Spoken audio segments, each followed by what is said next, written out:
warahmatullahi wabarakatuh. Alhamdulillahilladzi hadzana ma kunna linahtadiya laula an hadana Allah. Asyhadu an la ilaha illallah wahdahu la syarika lahu wa asyhadu anna Muhammadan abduhu wa rasuluh. Allahumma shalli ala Muhammad wa ala ali Muhammad kama shallaita ala Ibrahim wa ala ali Ibrahim wa barik ala Muhammad wa ala ali Muhammad kama barakta ala Ibrahim wa ala ali Ibrahim fil alamin innaka Hamidum Majid. Alhamdulillah, puji syukur kita panjatkan kehadirat Allah Subhanahu wa taala yang telah memberikan karunia kepada diri kita pagi hari ini berupa kesehatan, berupa keluangan waktu, dan yang utama adalah berkaitan dengan iman kita yang senantiasa Allah tetapkan di dalam jiwa kita, sehingga kita bisa menikmati sajian-sajian kebaikan berupa ilmu. Tidak lupa salawat beserta salam semoga terlimpah curahkan kepada junjungan besar kita semuanya, Rasulullah SAW, yang senantiasa kita harapkan syafaatnya di yaumul hisab kelak. Baik Bapak dan Ibu sekalian, teman-teman semuanya, pada pagi hari ini kita akan melanjutkan tema yang sebelumnya ya. Di antaranya menelusuri akar subhat dalam tema healing dan motivasi. Temanya hari ini, subtemanya berkaitan dengan menelisik subhat konsep law of attraction, LOA. Ya, LOA itu apa sih? Nanti akan dibahas oleh Ustadz ya, di antaranya. Tapi biasanya ada beberapa ciri yang paling menonjol. Nanti di antara ada scripting, tulisan, menulis, tuliskan detail sedetail-detailnya, bahkan nanti begitu ya. Kemudian nanti ada ciri yang berikutnya, ada afirmasi, yang berikutnya ada visualisasi, dibayang-bayangin seolah-olah nanti apalah gitu ya. Yang berikutnya ada tindakan-tindakan yang aneh bahkan nanti ada yang misalkan pengen punya mobil, diusap-usap dulu mobilnya, mobil orangnya diusap-usap dulu. Ada sampai yang tindakan-tindakan yang seperti itu ya. Nah, mudah-mudahan nanti apa yang disampaikan oleh guru kita bisa memahami, dan kita nanti bisa menjadikan ini sebuah ukuran dalam artian ketika kita nanti melakukan, kategorinya masuk hal itu apa enggak. Nah, mudah-mudahan nanti diri kita bisa membedakan mana yang perlu kita lakukan, mana yang tidak. Karena banyak sekali modelnya di luar sana. Bahkan nanti ada yang sudah islami. Bahkan nanti ada yang di depannya dikasih istilah dengan Quranik. Ya, Quranik loa bahkan. Yang mudah-mudahan apa yang disampaikan oleh guru kita nanti bisa menjadi bekal untuk kita semuanya, sehingga apapun yang kita lakukan, apapun yang kita kerjakan, terbebas dari hal-hal yang bentuknya subhat. Karena memang banyak sekali hari ini metode-metode yang menawarkan seolah-olah solusi, dan solusi itu nanti kadang-kala perlu dikoreksi ulang keamanannya. Baik, ada beberapa informasi terlebih dahulu buat kita semuanya sebelum kita mulai ke materi. Di antaranya bagi teman-teman yang sudah merencanakan umroh tahun ini, ayo umroh bersama Ustadz Nadif, ya, umroh bersama KRM, silahkan dengan paket eksklusif ya, 12 hari, pesawatnya Garuda, kemudian hotelnya Sofwa di Torjam. Yang berikutnya di Madinah juga hotelnya bintang 5. Jadi bagi teman-teman semuanya yang sudah merencanakan umroh tahun ini, silahkan yang memakai KRM ya, daftarkan atau hubungi nomor yang tertera di layar. Bagi teman-teman semuanya, silahkan hubungi nomor yang tertera di layar. Yang berikutnya, karena kajian kita ini sifatnya offline ya, bagi teman-teman semuanya, rekaman ini biasanya kita tidak bagikan free ya. Kemarin kita bagikan free.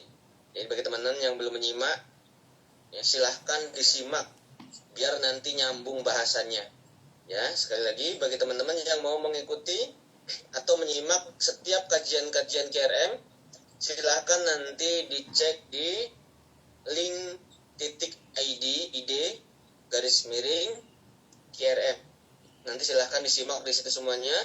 Banyak rekaman-rekaman kajian-kajian KRM yang bisa diikuti. Karena memang kajian kita ini free. Kalau sudah masuk link ID, tentunya berbayar. Ya, Jadi bagi teman-teman yang mau menyimak kajian-kajian yang lain silahkan dicek di situ. Atau khusus kajian ini kemarin yang sesi pertama itu dibagikan secara free linknya, ya silahkan disimak karena memang kita berharap banyak yang paham, banyak yang tahu tentang masalah ini, sehingga tidak banyak yang terjebak dengan subhat-subhatnya. Yang berikutnya, mengingatkan untuk kita semuanya senantiasa untuk meluruskan niatnya semata-mata karena Allah. Mudah-mudahan dengan niat yang benar Allah berikan kebaikan untuk kita semuanya, ya. Mudah-mudahan yang niatnya terjaga dimudahkan untuk memahami sepenuhnya apa yang disampaikan oleh guru kita, kemudian diberikan manfaat yang besar untuk diri kita semuanya insyaallah. Yang berikutnya mengingatkan khususnya untuk para ibu-ibu ya atau akhwat di sini diantaranya untuk menjaga senantiasa auratnya minimal dengan berkerudung karena khawatir nanti kameranya terbuka, ya, khawatir terbuka dan dilihat oleh banyak orang. Mudah-mudahan Allah jaga kita semuanya dalam situasi dan kondisi apapun sehingga kebaikan itu senantiasa Allah karuniakan untuk kita. Baik, untuk mempersingkat waktu, di antaranya kita awali terlebih dahulu dengan membaca basmalah secara bersama-sama. Bismillahirrahmanirrahim. Tema kita melanjutkan tema yang sebelumnya, yakni menelusuri akar subhat dalam tema healing dan motivasi. Dengan subtemanya menelisik subhat pada tema law of attraction, ya. Jadi bagi teman-teman nanti yang sering mendengar kalimat ini, mudah-mudahan nanti bisa tercerahkan dengan apa yang disampaikan oleh guru kita. Untuk waktu dan tempat dipersilahkan kepada Ustaz Muhammad Hanif Valian. Fadhil Ustaz. Bismillahirrahmanirrahim. Assalamualaikum warahmatullahi wabarakatuh. Alhamdulillah wassalatu wassalamu ala Rasulillah wa ala alihi wa sahbihi wa mawalah. Rabbi shrah li sadri wa yassir li amri wa hlul 'uqdatam min lisani yafqahu qawli. Subhanaka la ilma lana illa ma 'allamtana innaka antal alimul hakim. Alhamdulillah, Bapak Ibu sekalian, kita bersyukur hari ini Allah mudahkan kita kembali hadir di majelis ini. Semoga Allah senantiasa karuniakan keberkahan untuk kita semua dan untuk keluarga kita, untuk teman-teman yang belum hadir, semoga Allah mudahkan urusannya. Amin ya rabbal alamin. Di kesempatan yang lalu kita telah membahas New Age Movement, itu akar pemikiran dari semua konsep-konsep yang banyak syubhat dan menyimpang setelahnya. Akar pemikirannya adalah New Age Movement. Silahkan nanti disimak ulang kajian yang kemarin bagi yang belum hadir kemarin ya. Nah, teman-teman sekalian, kita akan mudah sekali memahami al-haq jika kita mengetahui sebagian hal-hal yang batil. Jadi kita mempelajari tema ini supaya kita semakin kuat berpegang teguh pada tauhid, supaya semakin gamblang konsep tauhid dalam kehidupan kita itu seperti apa. Salah satu caranya adalah kita perlu mengenali hal-hal yang batil ini. Kemudian sebaliknya, semakin kita memahami al-haq, semakin kita memahami hal yang benar, maka kita akan dengan mudah melihat hal-hal yang batil yang ada di sekitar kita. Jadi tujuan dari pembahasan ini bukanlah memberikan labeling terhadap teman, terhadap orang, bukan. Tapi kita ingin mengembalikan tauhid kita sebaik mungkin insyaAllah. Misalnya Allah sifati dirinya, ya Allah sebutkan dalam ayat kursi. Kita kenal semua ayat ini. Misalnya, la ta'khudhuhu sinatu wa la naum. Dia ini tidak pernah istirahat, tidak pernah tidur. Maknanya berarti dialah yang mengurus seluruh urusan hambanya ini. Sedetik pun Allah tidak membutuhkan waktu sedikit pun untuk sekedar istirahat, tidak. Jadi saking sempurnanya Allah mengurusi hamba. Jadi setiap urusan hamba itu betul-betul dalam genggamannya. Allah kenalkan sifat ini, maknanya berarti dalam kehidupan kita harus merasa bahwa urusan saya itu ada dalam genggaman Allah. Misalnya Allah sebutkan pula lahu ma fis samawati wa ma fil ard. Di dalam genggamannya, miliknya lah apa yang ada di langit dan di bumi. Berarti semua hal tanpa kecuali yang ada di langit, yang ada di bumi, malaikat, kemudian manusia, jin, bakteri, kekayaan, kemiskinan, semua urusan itu ada dalam kekuasaan Allah. Setelah Allah mengenalkan sifatnya demikian, maka konsep hidup kita Oh berarti yang ngatur seluruh urusan saya Allah. Iya. Berarti nanti kalau ada konsep yang mulai mengurangi sifat-sifat ini, berarti konsep itu konsep yang syubhat atau bahkan mungkin konsep yang menyimpang. Cara berpikirnya demikian. Misalnya Allah sifati dirinya dengan innallaha ala kulli syai'in qadir. Allah itu berkuasa atas segala sesuatu. Oh maknanya berarti kita sebagai muslim harus merasakan seluruh urusan kita ini tanpa kecuali konsepnya adalah Allah yang berkuasa. Maka kalau ada konsep baru yang seolah-olah kesannya mulai mengurangi kekuasaan Allah, konsep yang sifatnya itu seperti menghilangkan peran ketuhanan, berarti konsep itu konsep yang syubhat dan konsep yang menyimpang. Di sini duduk perkaranya. Jadi konsep-konsep Islam itu detail banget sampai kita ini dikenalkan bagaimana cara Allah SWT mengatur hidup kita. Misalnya Allah sebutkan dalam surah Ar-Rahman ayat ke-29. Kulla yaumin huwa fi sya'an. Setiap saat Allah itu dalam keadaan sibuk, dalam tanda kutip. Sibuk apa di situ? Para mufassir menyebutkan Allah mengurus seluruh urusan hamba, ngasih rezeki, kemudian menjadikan si hamba itu miskin, kaya, mengangkat derajat, merendahkan derajat, melindungi, kemudian menyehatkan, menyembuhkan, memberikan bala, mencegah bala, mengabulkan doa dari bangsa jin, manusia, seluruh makhluk semuanya. Kulla yaumin huwa fi sya'an. Setiap saat itu Allah yang ngurusin si hamba ini. Berarti konsep dasarnya apa? Konsep dasarnya adalah seluruh kehidupan kita ini berada dalam kekuasaan Allah. Itu konsep dasarnya.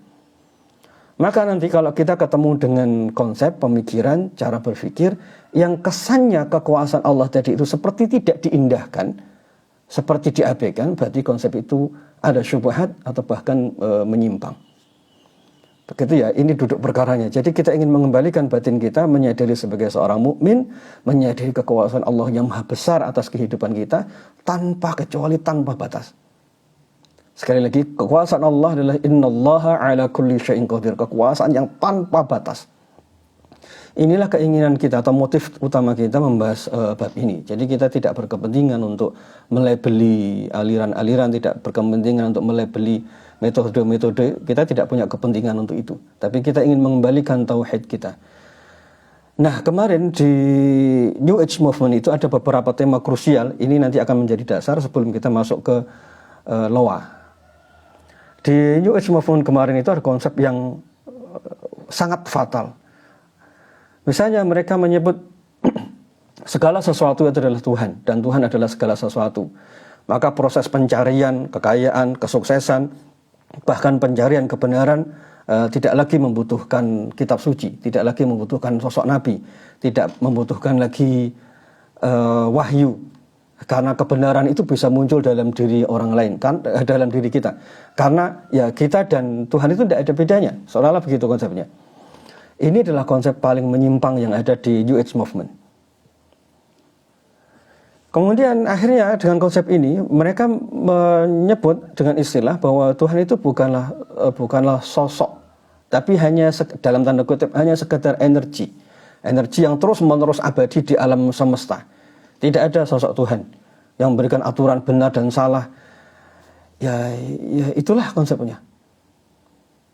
Jadi apa yang diinginkan oleh mereka? Mereka menginginkan manusia hidup tanpa Tuhan. Ini mungkin konsep yang diinginkan oleh Dajjal dan bala tentaranya sepertinya, menyambut akhir zaman mungkin ya. Jadi menghilangkan konsep ketuhanan dalam kehidupan manusia. Dan bentuk-bentuknya diperhalus untuk menghilangkan konsep Tuhan itu, diperhalus dengan cara itu tadi. Kalau Anda pengen punya hajat, mintanya ke alam semesta. Kalau Anda meyakini sesuatu, alam semesta akan ngasih sesuatu. Itu pelan-pelan konsep ketuhanan itu akan dihilangkan. Nah, coba kita jujur, konsep siapa yang semacam ini? Ini konsep yang diinginkan oleh Dajjal dan bala tentaranya. Sehingga orang tidak lagi kenal Tuhan. Tidak ada lagi konsep ketuhanan dalam diri manusia. Nah, kemudian yang kedua, konsep yang paling mendasar di New Age Movement itu adalah akal pikiran atau pikiran itu punya kekuatan tanpa batas. Akal pikiran itu punya kekuatan tanpa batas. Dia bisa mendatangkan rezeki, bisa mendatangkan kesehatan, bisa mendatangkan segala hal yang kita inginkan. Nah, ini kenapa akhirnya muncul konsep pikiran adalah kekuatan paling besar? Ya endingnya sama, yaitu menghilangkan konsep ketuhanan. Kalau dalam konsep ketuhanan dalam Islam gimana? Misalnya ada kalimat la haula wala quwwata illa billah. Tidak ada daya dan kekuatan kecuali hanya milik Allah. Sementara konsep New Age Movement, pikiranlah yang punya segala sesuatu. Jadi konsep la haula wala quwwata illa billah, semua hal itu ada dalam urusan Allah, tidak ada sesuatu terjadi kecuali atas izin Allah. Ini konsep dasarnya, konsep seorang mukmin. Bahkan di agama-agama yang lain mungkin juga sebagiannya punya konsep semacam ini. Jadi ada konsep pencipta, konsep Tuhan, itu ada di agama-agama samawi. Nah, New Age Movement ini tidak menginginkan itu. Makanya konsep ketuhanan dihilangkan. Yang dimunculkan kemudian adalah pikiran itu punya kekuatan tanpa batas. Akhirnya orang beralih dari meyakini bahwa yang punya kekuasaan besar itu adalah Allah, menjadi pikiranlah yang punya kekuasaan besar atas hidupnya. Sekarang kenali dengan baik konsep ini. Nanti bentuknya akan berubah, mungkin ditambahi dengan Quranik, mungkin akan ditambahi dengan doa, tapi konsep dasarnya tidak berubah. Konsep dasarnya adalah pikiran menjadi pusat segala sesuatu. Ya, pikiran menjadi pusat segala sesuatu. Nah, pertanyaannya, apakah kita pernah melihat ajaran konsep yang menjadikan pikiran itu menjadi pusat segala sesuatu atau segala kekuatan ada dalam pikiran? Kalau demikian, maka kita terjebak di konsep New Age Movement ini. Apakah ini menyimpang? Iya, karena jelas sekali dalam Al-Quran, dalam doa-doa yang disebutkan oleh Nabi SAW, misalnya Allahumma rahmataka arju fala takilni ila nafsi tarfata ainin. Ya Allah, hanya rahmatmu yang kuharapkan, jangan kau serahkan urusanku kepada diriku sendiri walaupun hanya sekejap mata. Kemudian kalimat la haula wala quwwata illa billahil aliyyil azim. Ini adalah kalimat-kalimat yang terang benderang bahwa kekuasaan itu ada dalam genggaman Allah Subhanahu wa taala. Sementara konsep ini tadi menjadikan pikiran sebagai pusat segala sesuatu. Nah, kenalilah ini konsepnya. Nanti setelah itu kita akan menemukan di training motivasi, kemudian di pelatihan atau di dunia healing. Ya, konsepnya ini tidak akan berubah dari ini. Baik, konsep dasarnya demikian ya. Nanti silahkan dikenali masing-masing apa yang sudah kita ikuti selama ini. Sampai di sini jelas ya. Ini yang ada di New Age Movement. Poin terpentingnya, nanti pelan-pelan si hamba ini atau si makhluk atau manusia ini, pelan-pelan dia mulai tidak terlalu mengindahkan agama. Menganggap agama sebagai pelengkap. Menganggap ada kekuatan yang lain yang bisa bermanfaat dalam hidupnya selain Allah SWT. Subhanallah, Maha Suci Allah dari semua yang mereka fikirkan. Baik, konsep turunan setelah New Age Movement ini yang paling masyhur, yang paling terkenal. Bagaimana dengan husnudzon? Ini berbeda bab. Nanti insya Allah kita akan masuk ke tema yang beririsan dengan konsep Islam ya. Nanti ada Qadariyah, Jabariyah, nanti kemudian ada konsep husnudzon, berbaik sangka dan lainnya. Itu nanti di sesi-sesi berikutnya. Dua sesi ini, kemarin hari ini kita akan coba kenali konsep dasar yang menyimpang dulu. Islam tidak kita masukkan dulu, jadi kita bahas yang menyimpang terlebih dahulu. Supaya nanti kita paham bentuk perubahan, gitu ya. Jadi begitu, jadi jangan dimasukkan dulu konsep Islamnya, nanti insya Allah di sesi berikutnya. Baik, yang kita bahas hari ini adalah Law of Attraction. Konsep ini untuk bisa dapatkan dipelajari yang paling detail adalah di bukunya juga judulnya Law of Attraction, kemudian videonya judulnya The Secret. Saya sudah melihat sudah baca buku itu beberapa kali, kemudian juga sudah lihat videonya beberapa kali, dan terang benderang di situ ada kesyirikan yang besar di dalamnya. Kita abaikan dulu sekali lagi tambahan-tambahan atau pencampuran dengan konsep Islam, kita tinggalkan dulu, kita pahami konsep dasarnya dulu.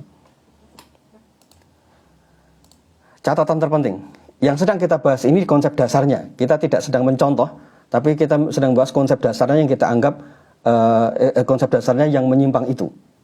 Jadi yang barusan gabung, jangan anggap kita sedang membahasnya terus mengikutinya, bukan ya. Ya, nanti ana indzaudzni abdi bi nanti di sesi berikutnya. Jadi ada kesalahpahaman terhadap hadis, terhadap tema yang akhirnya terpengaruh konsep New Age movement ini. Taib. Sekali lagi, ini konsep dasar yang menyimpang. Bagi yang baru kesan gabung, ini konsep dasar yang menyimpang. Kita tidak sedang mengimani konsep ini. Baik, di The Secrets atau di Law of Attraction ada beberapa konsep dasar. Ini yang saya ambil dari dua referensi tersebut. Yang pertama,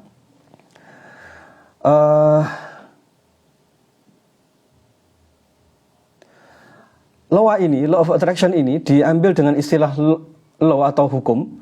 Jadi mereka menganggap bahwa ini adalah hukum yang berlaku secara universal. Apapun agamanya, tema ini atau Law of Attraction atau hukum tarik-menarik itu hukum yang berlaku di alam semesta. Hukum yang berlaku di alam semesta sehingga ya ini agamanya apapun ya begitulah yang terjadi. Anda percaya atau tidak percaya, ini menurut keyakinan mereka, Anda percaya atau tidak percaya, ya itulah yang akan terjadi di alam semesta. Jadi digunakan istilah hukum supaya semua orang akhirnya menerima. Dan kita menolak istilah itu karena ya memang dalam konsep Islam berbeda dengan ini.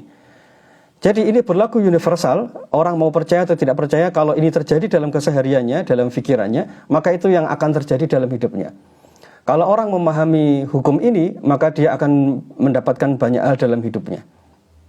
Ini selayaknya seperti, kata mereka, ini selayaknya seperti hukum-hukum dalam fisika, seperti hukum gravitasi dan yang lainnya. Ini berlaku secara pasti. Ini bukan hukum sebab akibat, ini berbeda.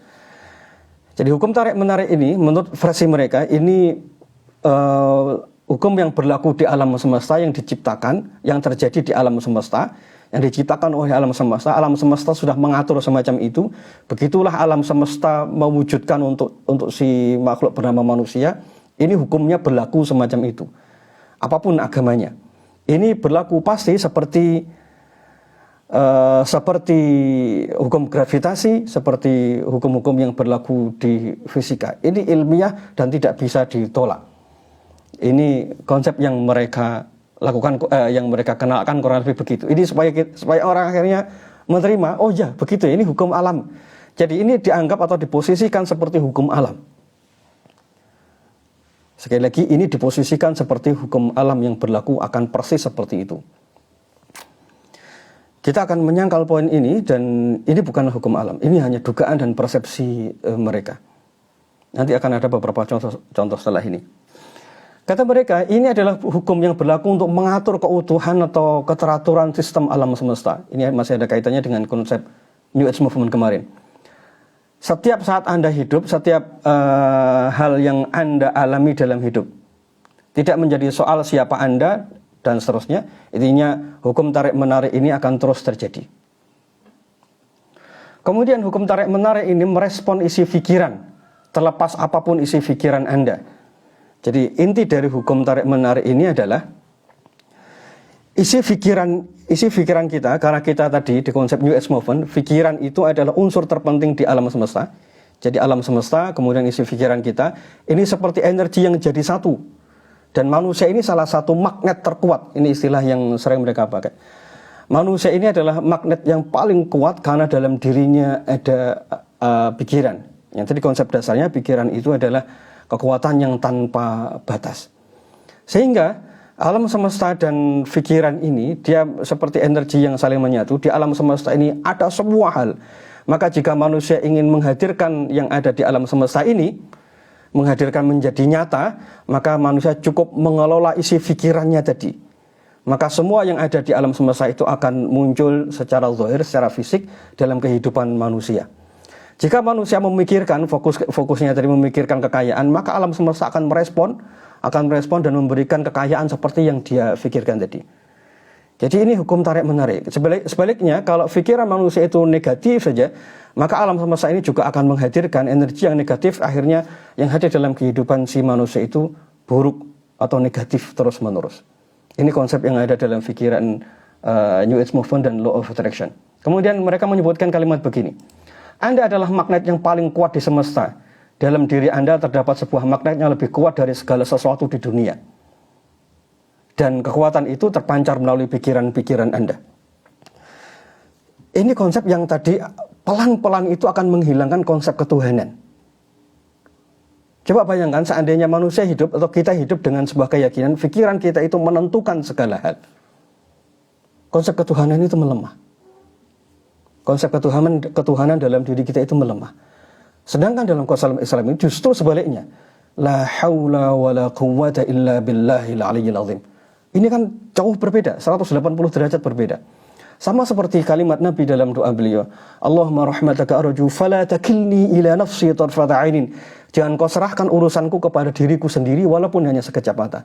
Justru yang menjadi subjek terpenting itu adalah Allah atau Tuhan. Sedangkan konsep law of attraction itu, subjek terpenting itu adalah akal pikiran kita. Nah, kemudian mereka mengatakan begini. Law of attraction atau hukum tarik-menarik itu tidak membedakan Anda menginginkan atau tidak menginginkan. Ketika Anda fokus pada sesuatu, terlepas apapun itu, sebenarnya Anda sedang memanggil sesuatu itu dalam kehidupan Anda. Jadi mereka tidak mengenal istilah tidak, dan konotasi negatif tidak punya. Makanya pasti nanti jargon yang akan diambil itu adalah positive thinking secara berlebihan. Ini konsep ini berbeda dengan husnuzan. Nanti bab husnuzan kita bahas di sesi yang berikutnya. Jadi law of attraction ini dalam pandangan mereka, law itu tidak membedakan apa yang Anda pikirkan negatif atau negatif. Juga tidak mengenal kata tidak. Pokoknya yang paling jadi fokus maka dia akan hadir. Misalnya mereka contohkan begini. Jika Anda bilang, saya tidak ingin menumpahkan air. Saya tidak ingin menumpahkan air. Kata tidak ingin itu tidak dikenal oleh alam semesta. Kata saya tidak ingin menumpahkan air.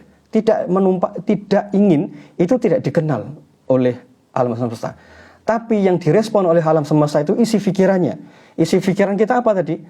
Air tumpah. Maka yang terjadi adalah air tumpah. Ruwet ya isi pikirannya. Logikanya ruwet sekali. Kalau Anda bilang saya tidak ingin miskin, berarti fokus pikiran kita di mana? Di miskin. Maka yang datang adalah miskin. Maka yang betul, kalau kita ingin menarik alam semesta tadi sesuai dengan hajat kita, maka kalimatnya adalah saya kaya. Bukan saya tidak ingin miskin. Kalau saya tidak ingin miskin, berarti yang jadi fokus di pikiran kita adalah miskin. Maka nanti alam semesta itu akan mendatangkan kemiskinan. Kalau kita bilang saya kaya, maka fokus pikiran kita adalah kaya. Maka nanti alam semesta akan merespon, menghadirkan kekayaan itu. Inilah konsep dasarnya. Jadi nanti akan ada perubahan-perubahan versi agama, entah Kristen, entah Islam, atau yang lainnya. Itu ada perubahan ditambah dengan kalimat ya Allah, Alhamdulillah. Tapi konsep dasarnya sama. Misalnya, Alhamdulillah saya kaya. Tidak mungkin menggunakan kalimat ya Allah, aku berlindung kepadamu dari kemiskinan. Ini konsep yang difahami oleh New Age Movement atau Law of Attraction. Rawat banget ya logikanya. Makanya mereka akhirnya doanya itu hampir selalu satu menggunakan bentuk kata positif. Misalnya kalau anakmu nakal, baik enggak anak saya pintar, anak saya pintar. Tidak menggunakan kata berkonotasi negatif. Misalnya ya Allah lindungilah anak saya dari akhlak yang buruk. Kalimat itu tidak ada. Kemudian tidak pula menggunakan kata jangan. Ya Allah, aku berlindung kepadamu dari sifat yang buruk. Kata berlindung dan kata tidak ada. Padahal dalam doa-doa Nabi itu banyak banget. Misalnya, Allahumma inni a'udzubika min jaris su'. Ya Allah, aku berlindung kepadamu dari tetangga yang buruk. Coba perhatikan kalimatnya. Allahumma inni a'udzubika min jaris su'. Ya Allah, aku berlindung kepadamu dari tetangga yang buruk. Kalau menurut konsep Loa, berarti isi pikiran doa tadi justru ke tetangga buruk. Begitu ya. Ini kalau konsep Loa, kalimat Allahumma inni a'udzubika min jarisu. Ya Allah, aku berlindung kepadamu dari tetangga yang buruk. Kalau menurut konsep Loa, yang datang adalah tetangga yang buruk. Ngerti ya konsepnya ya? Saya ulangi. Jadi nanti kalau kita doa, ya Allah, aku berlindung kepadamu dari tetangga yang buruk. Itu artinya, kalau menurut versi Loa, pikiran kita sedang fokus kepada tetangga buruk. Yang datang nanti tetangga buruk. Jadi doanya gimana? Ya Allah, berilah saya tetangga yang baik. Ya Allah, kasih saya tetangga yang baik. Saya ini sumber kebaikan. Saya ini orang yang diterima. Saya ini orang bahagia. Semua orang suka sama saya. Begitu kalimatnya. Tapi kalau konsep Islam tidak ada masalah dengan kita mengucapkan, ya Allah, aku berlindung kepadamu dari tetangga yang buruk, dari anak yang nakal. Kan kalimatnya begitu dalam wa min waladin yakunu alayya rabban. Ya Allah, aku berlindung kepadamu dari anak yang berkuasa kepadaku. Itu kan kalimat yang konotasinya negatif. Bagi penganut Loa ini masalah, tidak boleh dipakai. Mereka takut banget dengan ini. Kenapa mereka takut? Pertanyaan terpentingnya. Kenapa takut? Karena tidak punya konsep ketuhanan. Betul ya? Karena tidak punya konsep ketuhanan. Sedangkan dalam Islam kita menggunakan Allahumma inni a'udzubika min jaris su'. Ya Allah, aku berlindung kepadamu dari tetangga yang buruk. Enggak ada masalah dengan itu. Kenapa? Karena kita bermuamalah, berinteraksi, berdoa dengan zat yang maha sempurna ilmunya. Ini supaya kita bisa membedakan antara konsep ketuhanan, konsep Islam, dan konsep tauhid dan konsep loa dalam doa. Kita bermuamalah dengan zat yang maha sempurna, yang maha mengerti. Sehingga ketika kita bilang, ya Allah, aku berlindung kepadamu dari anak yang buruk, dari sifat yang buruk, tidak akan salah tafsir. Allah tidak akan salah tafsir. Kita punya Tuhan yang maha sempurna ilmunya. Kan begitu konsep tauhidnya. Bahkan misalnya dalam hadis yang lain, keutamaan zikir, orang yang memperbanyak memuji kepada Allah, zikir kepada Allah, hingga dia tidak sempat berdoa memohon hajatnya kepada Allah. Salah satu fadilahnya adalah Allah akan berikan apa yang dia inginkan, yang tidak sempat dia minta, karena waktunya habis untuk memuji kepada Allah. Allah tahu apa yang terpetik dalam batin kita. Tidak pakai kita minta dikasih. Kenapa? Karena Allah sayang kita, karena kita memuji, mengagungkan Allah. Jadi konsep tauhid itu kita berrelasi, bermuamalah dengan zat yang maha sempurna. Sehingga sampai kita tidak mengucapkan doa pun, karena habis waktu kita untuk memujinya, itu sudah cukup untuk membuat Allah akhirnya ridho dan memberikan semua hajat-hajat kita. Antum mencari fadilah misalnya istighfar. Coba fadilah istighfar apa salah satunya? Mendatangkan rezeki. Padahal kita tidak meminta rezeki. Kenapa? Karena kita bermuamalah dengan zat yang maha sempurna, kita minta maaf. Lalu setelah itu Allah ridha, Allah kasih kita rezeki. Itu konsep tauhidnya. Sesederhana itu. Mari kita sederhanakan logika tauhid ini seperti kita dengan pembantu atau dengan karyawan kita. Ini logika untuk menyederhanakan konsep tauhid. Misalnya kita punya karyawan itu ngikut ke kita belasan tahun, tidak pernah protes masalah gaji, on call setiap saat kita minta dia datang, rajinnya luar biasa, gaji telat dia tidak protes, pokoknya betul-betul baik banget. Suatu saat kita punya uang banyak, lalu pengen mengumrohkan salah satu karyawan kita, siapa yang kita pilih? Pasti karyawan itu kita kasih, kan? Pasti kita pengen mengumrohkan si karyawan yang luar biasa ini. Padahal dia tidak minta. Padahal dia hanya kerja saja, manut gitu saja. Tapi kita kasih. Begitulah kita manusia biasa ini. Kalau kita melihat anak, melihat orang baik banget, kita lihat, wah orang ini rumahnya berantakan, orangnya fakir miskin. Udahlah, ini saya kasih. Tapi dia kerjanya bagus banget, udah ini saya kasih. Ini logika sangat sederhana. Ini kita sebagai manusia saja begitu. Apalagi Allah zat yang maha sempurna kebaikannya. Ini konsep tauhid yang sangat mendasar. Sedangkan dalam konsep law of attraction tadi, law itu mereka meyakini tidak begitu. Yang diminta itu harus kalimatnya positif. Kalau kalimatnya negatif nanti malah yang datang negatif. Ini dari mana? Kita bermuamalah dengan zat yang maha sempurna. Jadi, kenapa tadi akhirnya mereka meyakini kalau pikiran fokus ke negatif, batin fokus negatif, yang datang negatif? Karena konsep dasarnya memang tidak bermuamalah dengan konsep ketuhanan. Itu persoalan dasarnya. Oke ya, clear ya. Ini konsep dasar mereka. Mari kita lihat pelan-pelan bentuknya. Nah, law of attraction tadi, mereka menyebut ini adalah hukum. yang berlaku di alam semesta. Lalu mereka kemudian membuat sebuah konsep untuk menghadirkan hajat, menghadirkan apa yang kita inginkan di muka bumi, di dalam kehidupan kita. Kita ini sebagai magnet terbesar di alam semesta. Di alam semesta ini semuanya sudah ada. Kalau kita ingin menghasilkan sesuatu dalam hidup kita, tinggal dimanipulasi isi pikiran kita. Lalu mereka menganggap ini sebagai hukum. Sekali lagi, mereka menganggap ini sebagai hukum, bukan sebagai bab ibadah. Nanti kita akan lihat ini perbedaannya dalam konsep Islam. Ada 3 hal yang harus dilakukan menurut Lawa. Ada 3 hal yang harus dilakukan menurut Lawa untuk menghadirkan yang kita inginkan. Yang pertama adalah meminta. Meminta ini, kata mereka, langkah pertama adalah Anda harus meminta. Berikanlah tugas kepada semesta. Biarkan semesta mengetahui apa yang Anda inginkan. Semesta selalu merespon pikiran-pikiran Anda. Semesta akan mulai menyusun ulang dirinya dan mewujudkannya bagi Anda. Pertanyaannya, ini memintanya kepada Allah atau kepada semesta? Ayo tegas ditulis. Ini memintanya kepada Allah atau kepada semesta?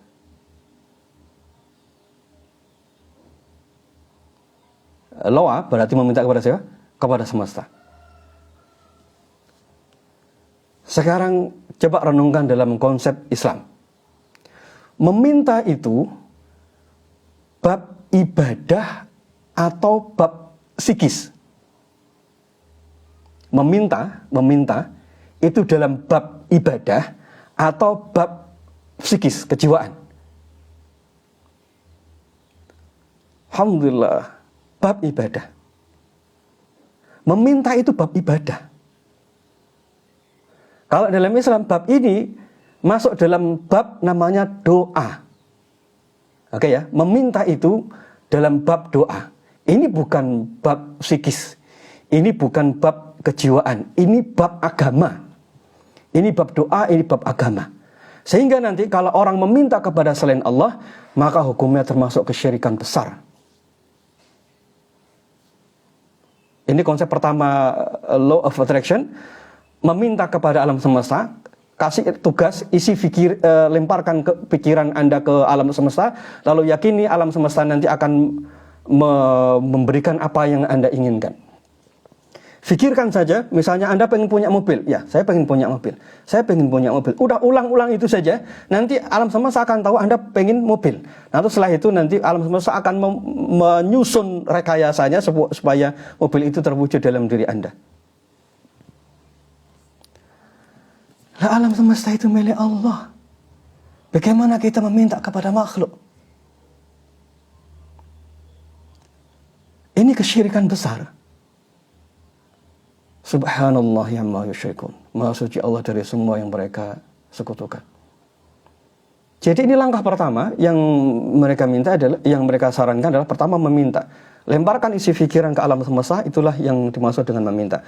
Maka nanti konsepnya adalah saya ingin kaya, saya ingin kaya, saya ingin kaya. Kemudian tempel di dinding semuanya dalam bentuk untuk menguatkan isi pikiran kita ke alam semesta. Doa itu bab ibadah, bentuknya baku. Tidak ada cara yang lain dalam ibadah ini kecuali mengikuti petunjuk Allah dan Rasulnya. Doa itu bab ibadah, bentuknya baku, tidak usah ditambah-tambahi. Nah, kemudian konsep yang kedua adalah percaya. Bentar. Langkah kedua adalah percaya. Ini kata Loa. Percaya bahwa apa yang Anda minta sudah dalam genggaman Anda. Jadi Anda percaya bahwa yang Anda minta itu sudah ada dalam genggaman. Karena konsep Loa dan Nam kemarin itu tidak membedakan antara masa depan, masa lalu. Tidak ada. Yang ada itu hanya sekarang. Maka kalau kita sedang meminta sesuatu, yakini itu sudah Anda miliki. Saya kaya. Pasti kalimatnya begitu. Saya kaya. Saya punya uang 1 miliar. Saya punya uang. Saya ini kaya. Saya ini orang yang diterima. Saya ini orang yang menyenangkan. Semua orang, tidak ada yang menolak saya. Rasakan, yakini bahwa Anda punya itu semua. Sudah Anda miliki. Kata mereka begini, anggaplah apa yang Anda inginkan sudah menjadi milik Anda. Maka pada saat Anda meminta, percaya serta tahu bahwa Anda sudah memilikinya di realitas yang tidak kasat mata. Ini ruwet banget logikanya. Anda sudah memilikinya di realitas yang tidak kasat mata. Anda sudah punya uang 1 miliar itu, cuman belum kelihatan aja. Entahlah logika ini gimana. Jadi intinya adalah Anda sudah punya uang 1 miliar itu, sekarang belum kelihatan saja.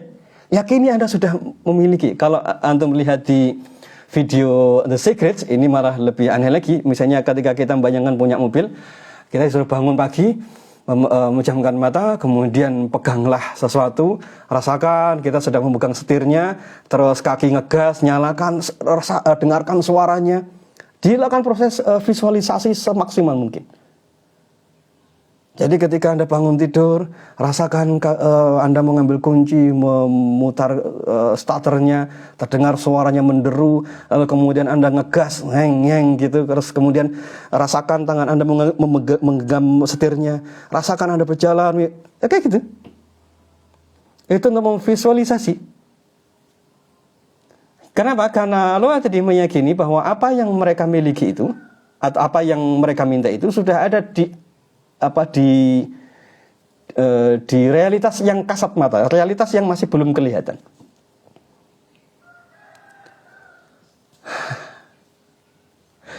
Allahu Akbar.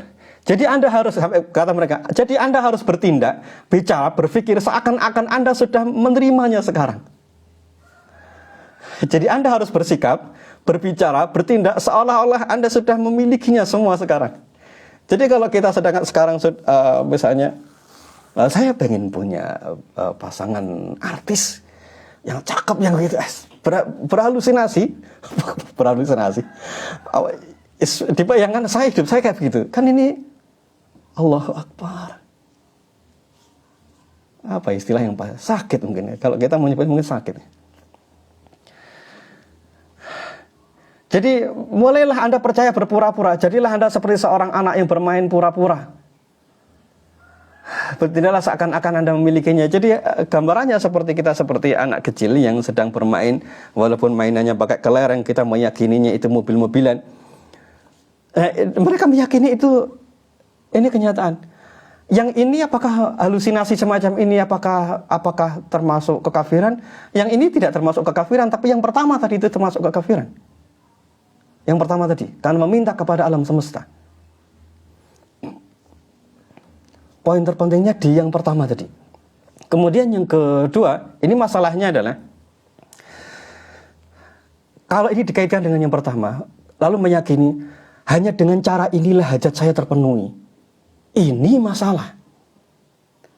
Seolah-olah, ayo kita kembali kepada konsep dasar tadi tentang tauhid.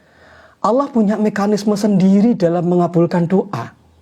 Misalnya, ketika kita istighfar, lalu Allah ijabah doa kita. Ketika kita bertaubat, ketika kita sedekah, ketika kita memujinya, menyebut nama nabinya, bersalawat kepada nabinya, lalu Allah mengabulkan doa itu. Allah pilihkan waktu mustajab, lalu kita bermunajat di waktu mustajab itu. Allah sudah menetapkan mekanismenya. Lalu kita di konsep lawa ini, kita meyakini kalau kita berdoa dengan model ini yang lebih manjur. Bagaimana jika kita kalau kita pernah meyakininya, insya Allah kalau kita seorang muslim, kayaknya kita tidak akan sedramatis seperti orang-orang non-muslim ini ya, mudah-mudahan. Jadi ini dia disuruh berpura-pura seolah-olah sudah punya. Nah, untuk memperkuat vibrasi tadi, untuk memperkuat isi pikiran berulang-ulang muncul ke alam semesta, maka kita biasanya disuruh memvisualisasi. Pagi hari kita disuruh visualisasi, saya punya tabungan 5 miliar, begitu buka isinya 5 miliar sambil memejamkan mata. Lalu diulang-ulang dalam bentuk ucapan menjadi afirmasi.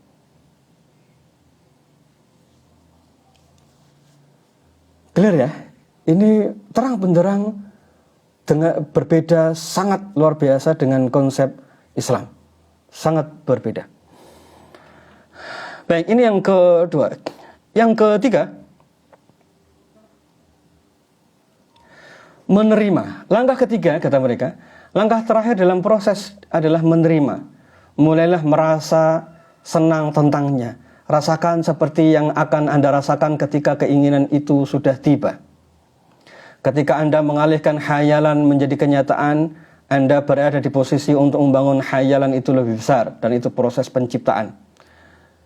Pergilah untuk mencoba mengemudikan mobil itu, pergilah untuk mencari rumah, masuki rumahnya, lakukan apa yang perlu Anda lakukan untuk membangun perasaan. Jadi kita disuruh setelah kita mengulang-ulang doa, mengulang-ulang afirmasi, kemudian memvisualisasi tadi, sekarang terimalah seolah-olah ini sudah ada. Lalu kalau kita memvisualisasikan atau menginginkan rumah, datanglah ke rumah-rumah yang kita inginkan, pegang itu, rasakan bahagianya. Oh, enak ya punya rumah semegah ini. Ketika kita melihat mobil yang indah, datangi mobil itu, sentuh gimana rasanya, pinjam ke orangnya, masuklah ke mobil itu, rasakan bagaimana rasanya duduk di mobil yang indah itu. Versi Islamnya nanti tambahin dengan kalimat sholawatin aja. Tapi konsep dasarnya sama. Sekali lagi, pahami konsep dasarnya supaya kita tidak terkecoh dengan perubahan bentuknya. Konsep dasarnya adalah merasakan, menerima seolah-olah ada dalam kehidupan kita, sudah betul-betul kita rasakan walaupun belum kita miliki. Kita ketemu dengan mobil, lalu kita sentuh, lalu sholawatin doain, itu hanya tambahan saja. Konsep dasarnya adalah Anda harus merasakan bahwa itu milik Anda, gitu. Itu konsep lawah. Walaupun nanti ditambah dengan kalimat, ya Allah saya minta itu. Sambil duduk di mobilnya orang, ya Allah saya pengen punya ini, ya Allah, ya Allah. Tapi konsep dasarnya sama, yaitu merasakan bahwa itu seolah-olah ada dalam hidup kita. Ini konsep law of attraction. Yang betul gimana? Ya sesuatu yang belum ada, ya belum ada. Terus gimana? Ya minta sama Allah. Gimana mintanya? Ya minta, ya Allah kasih saya rezeki. Kalimat semacam ini misalnya pernah dilakukan oleh Nabi SAW kepada Anas bin Malik. Suatu saat Anas bin Malik ini dibawa oleh ibundanya untuk menjadi pembantu di rumah Nabi SAW. Waktu itu masih sekitar usia 10 tahunan, masih anak-anak. Kemudian Anas bin Malik didekat oleh Nabi SAW, lalu beliau kemudian berdoa, Allahumma aksir malahu wa waladahu wa barik lahu fima a'taitahu. Allahumma aksir malahu, ya Allah perbanyaklah hartanya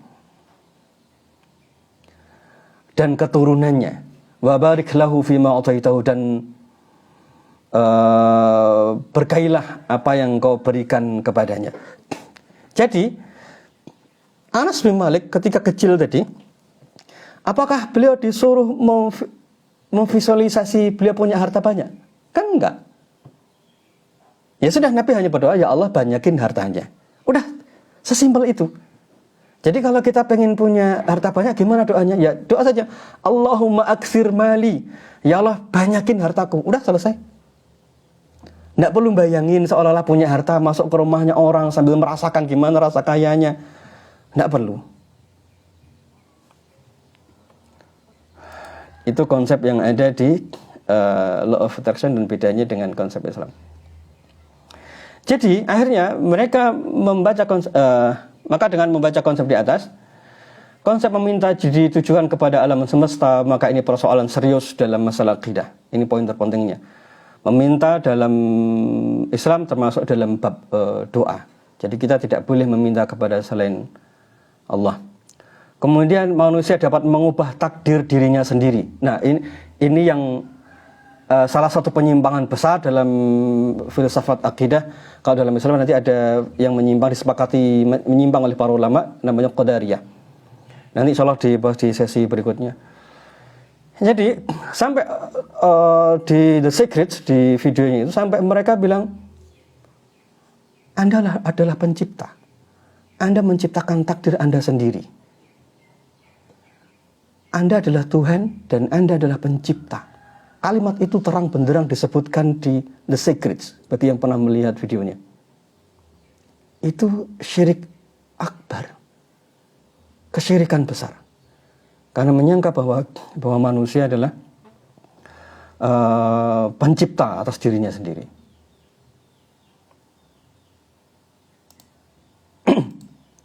Dalam loa juga diangkat konsep syukur dengan cara pembahasan yang tidak jauh berbeda dengan konsep syukur yang ada dalam agama Samawi. Namun bedanya adalah kepada siapa dia bersyukur. New Age Movement atau loa ini sejak awal mereka tidak mengakui konsep ketuhanan, yang ada hanya dirinya sendiri. Maka syukur itu ditujukan kepada dirinya sendiri dan ditujukan kepada alam semesta. Kalau ingin makmur, berterima kasihlah kepada alam semesta, berterima kasihlah kepada diri sendiri. Ini konsep yang pelan-pelan menghilangkan konsep ketuhanan. Tuhan yang menciptakan, Tuhan yang memberi, Tuhan yang ngasih sesuatu, mestinya kita berterima kasih kepada Allah Subhanahu wa taala, bukan berterima kasih kepada diri sendiri, juga bukan berterima kasih kepada alam semesta. Kemudian loa juga mewajibkan adanya visualisasi dalam prosesnya. Sebenarnya visualisasi adalah pikiran yang terfokus pada gambar-gambar Baik, poin terpentingnya visualisasi ini kita disuruh untuk membayangkan sesuatu sehingga dengan itu akan menguatkan dan itu akan datang kepada diri kita. Contoh misalnya, ini bedanya orang yang dengan konsep tauhid dan loa. Misalnya saya pengen banget ke Mekah Pak, makanya saya beli miniatur Ka'bah, saya taruh di depan meja saya. Karena kalau saya taruh di depan meja saya, akhirnya saya ingat Ka'bah, terus saya akhirnya berdoa kepada Allah. Kalau sebatas ini betul, tidak ada masalah dengan itu. Karena fungsinya hanya mengingatkan supaya dia berdoa. Sedikit pun miniatur Ka'bah tadi atau gambar Ka'bah tadi tidak mempercepat doa, tidak mempercepat terkabulnya hajat. Itu hanya ada Ka'bah di depan mata saya, ada gambar Ka'bah, lalu saya jadi teringat, wah makanya saya doa lagi, ya Allah mudahkan saya untuk datang ke tanah suci. Kalau semacam ini konsep tauhid, itu betul, tidak ada masalah dengan ini, karena itu hanya untuk mengingatkan kita supaya kita doa lagi. Tapi dalam konsep law of attraction, naruh miniatur Ka'bah, gambar Ka'bah dan yang lainnya tadi, itu untuk menguatkan vibrasi dan menguatkan afirmasi ke alam semesta. Sehingga nanti alam semesta akan mengatur seperti apa yang kita inginkan.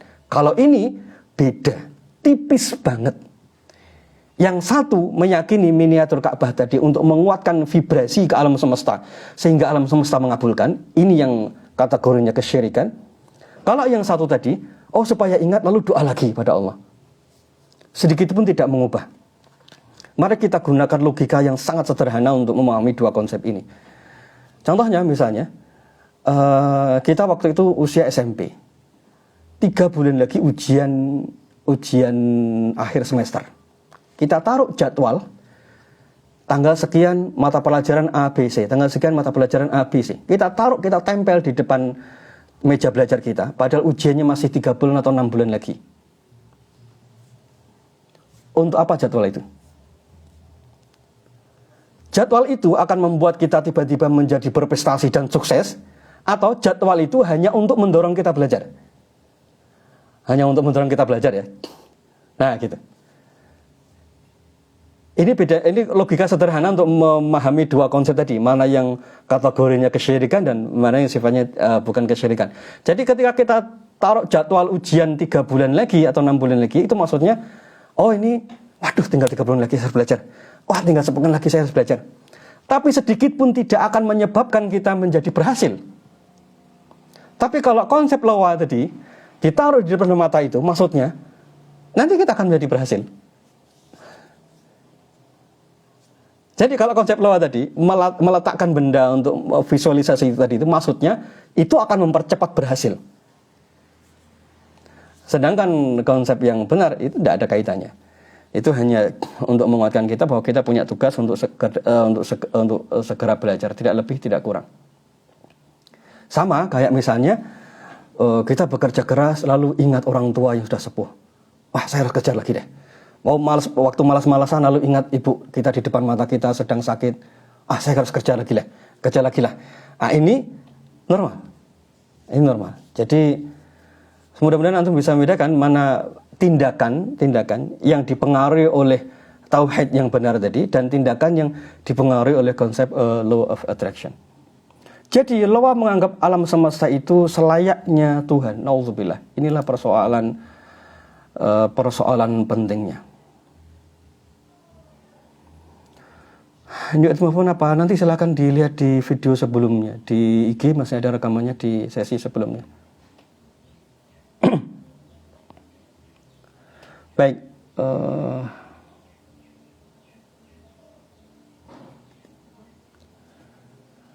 Bagaimana dengan afirmasi? Mari sekarang kita masuk ke bab afirmasi. Aduh, kurang 5 menit. Astagfirullahaladzim. Gimana nih ya Fedi? Kurang 5 menit. Ini kalau dibahas afirmasi nanggung juga ini. Masih agak panjang. Kayaknya kita tunda aja ya afirmasi mungkin hari Sabtu deh. Yang penting kita sekarang paham dulu konsep dasarnya law of attraction. Nanti tinggal setelahnya adalah afirmasi positif. Subhat dalam afirmasi positif. Baik, mudah-mudahan sudah terbayang yang dimaksud dalam konsep law of attraction. Baik, tambahannya. Ini yang disebutkan oleh Dr. Fawz Al-Qurdi. Dr. Fawz Al-Qurdi beliau menyebutkan contoh-contoh misalnya tentang efek dari law of attraction ini. Contohnya misalnya law of attraction itu pelan-pelan itu akan menghilangkan konsep ikhtiar. Ya, pelan-pelan itu akan menghilangkan konsep ikhtiar. Jadi kalau Anda menginginkan sesuatu cukup diulang-ulang dalam pikiran, maka itu akan datang dalam hidup kita. Nanti yang paling jelas lagi konsep ini betul disebutkan oleh para pengikut Loa di The Secrets. Sampai mereka mencontohkan kalau misalnya kita menginginkan, di video itu dicontohkan pengen megang sebuah kipas atau bulu gitu misalnya dengan ornamen-ornamen tertentu, cukup bayangkan sedetail mungkin, nanti suatu saat itu akan datang sendiri. Jadi konsep ini pelan-pelan akan seperti Qadariyah, kadang nanti akan seperti Jabariyah. Kadang seperti Qadariyah, kadang akan seperti Jabariyah. Dua konsep ini nanti insya Allah di sesi-sesi berikutnya. Nah, akan menghilangkan konsep ikhtiar. Nah, konsep ikhtiar ini adalah konsep yang betul-betul ada dalam akidah Ahlus Sunnah wal Jamaah.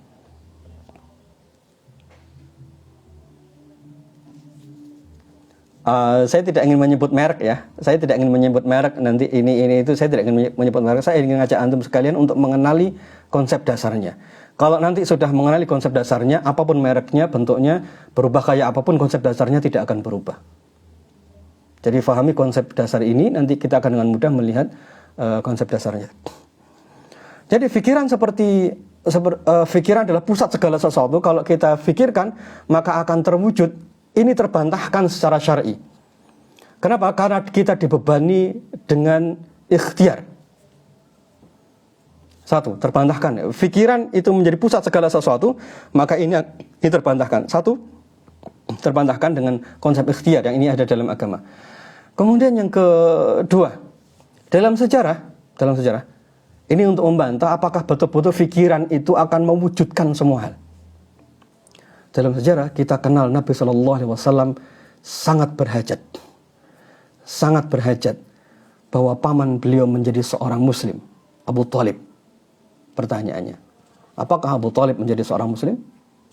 Tidak. Pertanyaannya lagi, apakah Nabi waktu itu tidak terngiang-ngiang dalam pikiran dan keinginannya supaya pamannya menjadi seorang Muslim? Terngiang-ngiang. Setiap saat beliau merindukan pamannya menjadi seorang Muslim. Bahkan menjelang wafatnya sang paman, Nabi sempat mengajak paman ini untuk menjadi seorang Muslim. Apakah paman beliau menjadi seorang Muslim? Tidak. Berarti isi pikiran tidak berpengaruh apapun. Berarti isi pikiran tidak menjadikan sesuatu seperti dalam konsepnya Loa. Kalau konsepnya Loa, pikiran itu pusat segala sesuatu. Apa yang Anda pikirkan, itu yang terjadi. Enggak. Nabi menginginkan paman beliau menjadi Muslim dan ternyata tidak menjadi Muslim. Betul kan ya? Dan kenyataan kehidupan kita begitu. Kita dulu waktu SMP, SMA mengidolakan artis. Pengen banget menjadi keluarganya, pengen banget menjadi temannya. Bahkan mungkin bercita-cita punya istri seperti artis itu atau bersuamikan seperti artis itu. Setiap hari kita lihat videonya, kita tempel itu posternya di kamar kita. Ini anak-anak jadul dulu ya. Pertanyaannya, apa betul jadi istri, jadi suami? Apa betul jadi teman karib? Enggak kan? Ini logika sangat sederhana yang tadi dibahas oleh law of attraction. Pikiran kita ini seperti pencipta. Nauzubillah. Pikiran kita ini seperti pencipta. Apa yang kita pikirkan itu yang hadir dalam kehidupan kita. Kenyataannya enggak kok. Kenyataannya enggak. Ketika kita sekolah dulu, betapa kita pengen masuk di kampus ABC. Ternyata enggak juga. Terngiang-ngiang sejak SMA kita pengen kuliah di fakultas ini, kampus ini. Ternyata biasa saja. Atau kita sekarang lah, betapa banyak di antara kita pengen banget saldonya itu berlimpah. Betul kan ya? Dan sekarang ya Allah takdirkan semuanya biasa saja. Jadi ada konsep tawakal, ada konsep ridho, ada konsep sabar. Karena memang tidak semua yang kita inginkan itu pasti akan terjadi. Konsep tentang ana inda dzanni abdi bi nanti belakangan ya. Kita sedang membahas konsep yang menyimpangnya dulu. Nanti kaitannya dengan ayat dan kaitannya dengan beberapa konsep husnudzon nanti di bagian yang lain. Kita kenali dulu konsep yang menyimpang ini. Jadi itulah yang terjadi dalam kehidupan kita sekarang. Sama persis seperti kita pengen punya anak nurut banget, betul ya? Pengen punya anak soleh banget. Setiap hari itu yang mengisi hari-hari kita, isi pikiran kita. Lah ternyata hari ini anak kita bandel banget. Ya, kenapa isi pikiran tidak menghasilkan seperti yang kita inginkan? Ya memang yang berkuasa itu bukan pikiran kita. Ini konsep dasarnya. Konsep loa itu menggariskan, menegaskan pikiran itu penguasa terhadap segala sesuatu. Kita ingin tegaskan tidak. Yang berkuasa atas segala sesuatu itu tetap Allah. Sehingga Nabi Nuh Allah takdirkan punya anak yang tidak beriman pada risalahnya. Nabi Lut orang yang mulia, tapi ternyata istrinya tidak beriman kepada beliau.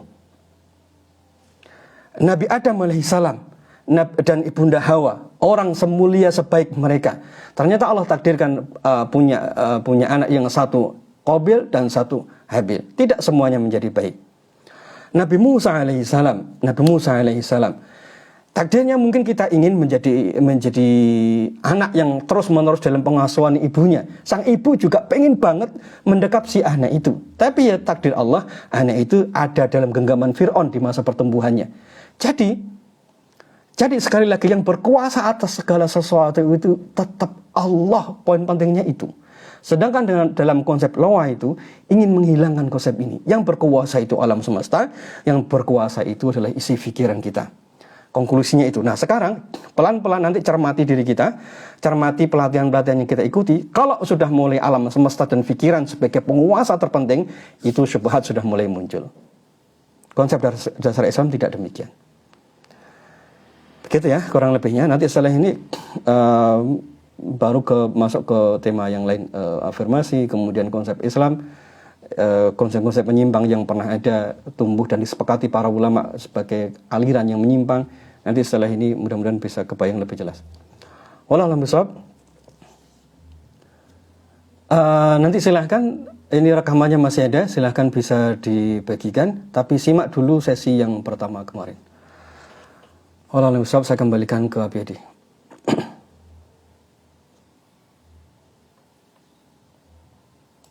Alhamdulillah, mudah-mudahan paham ya dengan penjelasan yang agak panjang ini.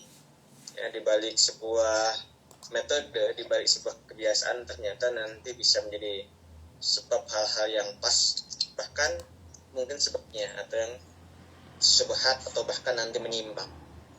Baik, alhamdulillah karena memang waktunya sudah di penghujung acara ya, jam 6:34.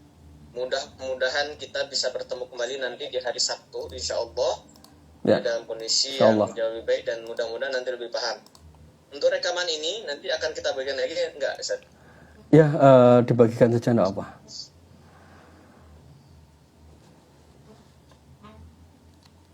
Oke. Jadi bagi teman-teman nanti yang mau mengulang-ulang menyimak rekaman ini, silahkan nanti disimak, diulang-ulang, kalau perlu nanti dengan rekaman yang pertama, biar nanti lebih paham, lebih nyambung. Ketika nanti ada masalah-masalah yang memang ada kaitan dengan pembahasan ini, silahkan nanti disesuaikan, diukur dengan ukuran yang telah disampaikan oleh Ustadz ya. Baik, insya Allah kita bertemu lagi di hari Sabtu di jam dan waktu yang sama, dengan bahasan masih melanjutkan tentang subhat dalam healing dan motivasi, insya Allah ya. Afirmasi lah insya Allah ya. Nanti hari Sabtu tentang afirmasi positif ya, insya Allah. Ya, afirmasi. Nah ini biasanya tentang ibu-ibu atau para ayah atau yang sedang menginginkan sesuatu, biasanya nanti akan sering ngomong sendiri. Aku sehat, aku kuat, aku sukses. Kayak ya. Mudah-mudahan nanti Allah berikan taufik untuk kita semuanya, sehingga kita tidak terjebak dengan sebatas pemahaman yang semata-mata mendatangkan solusi, tetapi nanti bisa menjadi sebab nilai ibadah di hadapan Allah Subhanahu wa Ta'ala. Baik, sekali lagi buat kita semuanya ada info diantaranya buat teman-teman yang sedang merencanakan umroh tahun ini, silakan atau ayo kita bareng bersama KRM ya. Ustadz Nadif insya Allah nanti akan ada peran umroh di bulan Agustus ya bersama Ustadz Nadif, silakan ya.